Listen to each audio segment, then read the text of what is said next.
Welcome to Easy English Story, where real-life stories come alive in simple English. From legends to icons, every story here is full of inspiration, motivation, and life lessons. Perfect for learning English the easy way. Let's dive into today's journey. Michael Faraday, the spark that lit the modern world. Introduction. When we flip a switch and light fills the room, we rarely think of the man behind the magic. Michael Faraday, born to a poor blacksmith, had little formal education and no social standing. Yet, through relentless curiosity and unwavering humility, he unlocked the secrets of electricity and magnetism, changing the world forever. This is the story of a boy who started in a bookbinding shop and ended up revolutionizing science without ever setting foot in a university as a student. Chapter 1. Humble Beginnings. Michael Faraday was born on September 22, 1791. In Newington Butts, a poor district in South London. His father, James Faraday, was a blacksmith who often struggled to support the family. They were deeply religious members of the Sandemanian Church, a Christian sect that emphasized humility and inner conviction, principles that would shape Michael's life. Faraday received only basic education. He could read, write, and do arithmetic, but little else. At age 14, he was apprenticed to a local bookbinder, George Rebill. Though his work was manual, it opened a world of knowledge. He began reading the very books he helped bind. Science books like the Encyclopedia Britannica and Jane Marsette's. Conversations on chemistry ignited something inside him. Faraday began experimenting at home, using bottles, wires, and old batteries. Science was becoming his second language. Chapter 2. The Turning Point. Sir Humphry Davy. In 1812, Faraday attended public lectures at the Royal Institution, given by Sir Humphry Davy, Britain's most famous chemist. Inspired, Faraday wrote meticulous notes and sent them to Davy with a letter asking for a job. Amazingly, Davy responded. After a minor lab accident injured one of Davy's assistants, he hired Faraday as a laboratory assistant. In 1813, this opportunity changed everything.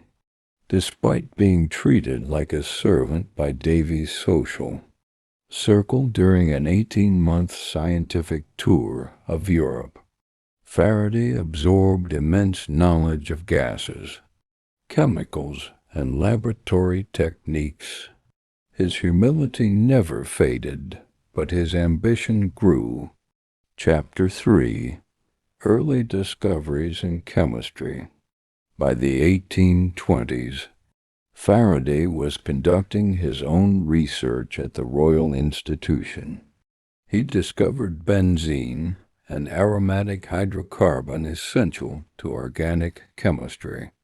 He also worked on gas liquefaction, cooling gases under pressure until they became liquids, a process vital to refrigeration and modern industry. He invented the Faraday cage, a device that blocks electric fields, which is still used today in labs and electronics. Perhaps most significantly, Faraday formulated the laws of electrolysis, detailing how electrical currents break chemical bonds, laying the foundation for electrochemistry. But this was just the beginning. Chapter 4. The Birth of Electromagnetism.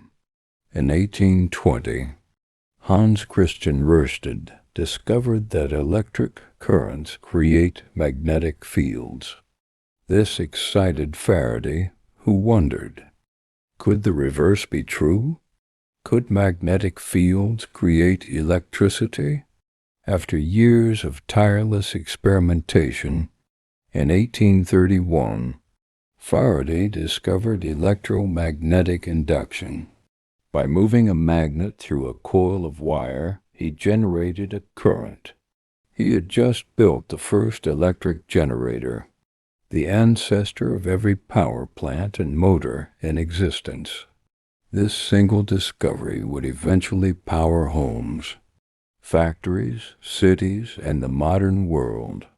Faraday had uncovered the invisible dance between electricity and magnetism, field now known as electromagnetism. Chapter 5. The Language of Electricity. Faraday had little formal math training. Unlike his contemporaries, he didn't use complex equations to explain his ideas.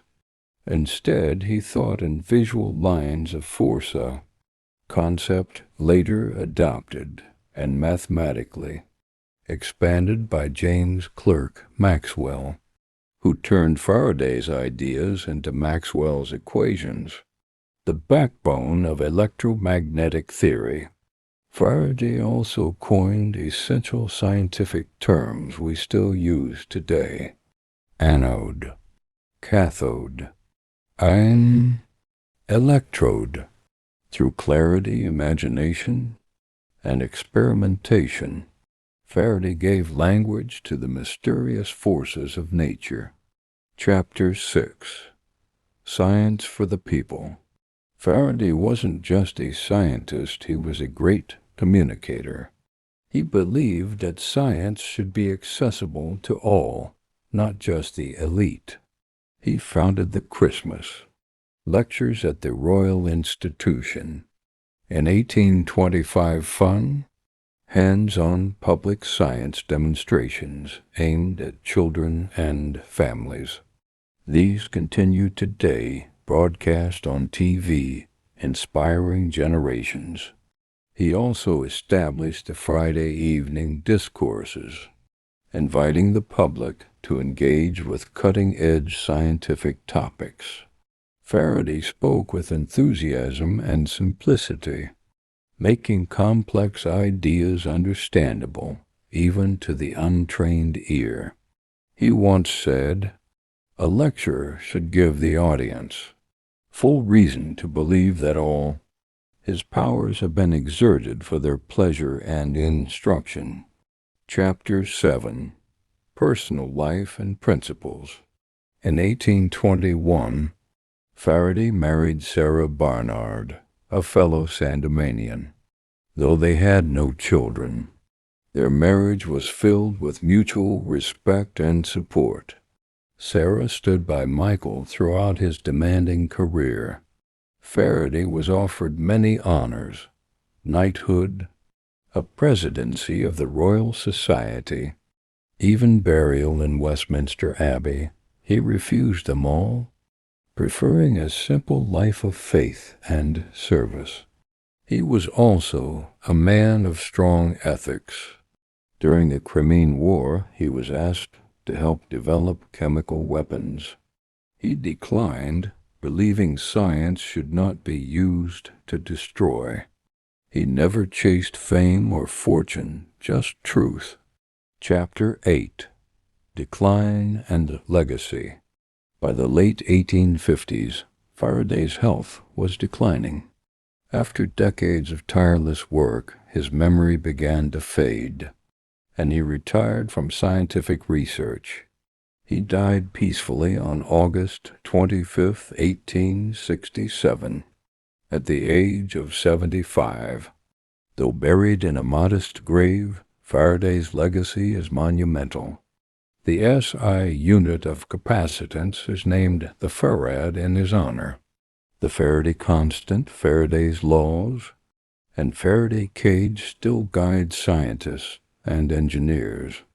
His work paved the way for Maxwell, Einstein, Tesla, and every electrical innovation that followed. Einstein kept a picture of Faraday on his wall. When asked about the greatest physicist of all time, he replied, "Faraday is and will always remain the father of electrical science." The power of wonder.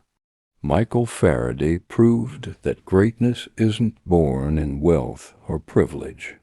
It grows through wonder, discipline, and humility. With no university degree, no formal training in math, and no political power, he changed the course of human history. He lit the way literally and figuratively for the electric world we live in today. His life is a testament that knowledge belongs to all, and that a curious mind, given even a single spark, can illuminate the entire world.